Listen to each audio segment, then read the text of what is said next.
இதோடைய இந்த சாகித்யத்துடைய அர்த்தம் என்னன்னா, பக்தர்கள்லாம் ஆறுமுகனை எப்படி நேரில் தரிசிக்க போகிறோங்கிற ஒரு ஆதங்கத்தில், அதில் கடைசியில் சொல்கிறேன் எப்படி வாசிச்சிருக்கார் குருநாதர்னு. அற்புத தரிசனம் கற்பனை செய்தால் மட்டும் மாறுமோ. மனசு சொல்கிறதான், வாய் ஆறுமோன்னு கேட்குறது, மனசு மறுபடி கேட்குறது. அதான் வல்லின மெல்லினம். அற்புத தரிசனம் கற்பனை செய்தால் மட்டும் மாறுமோ. மறுபடி அற்புத தரிசனம் கற்பனை செய்தால் மட்டும் மாறுமோ.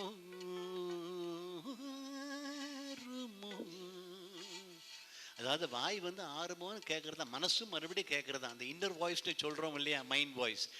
அற்புத தரிசனம் சுராஷ்டிரம் தரிசனித அற்புத தரிசனம் கற்பனை செய்தால் மட்டும் ஆறுமோ.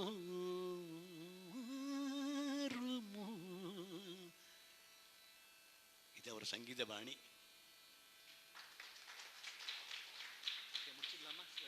ஓகே, மங்களம் பாடி முடிச்சிடும்.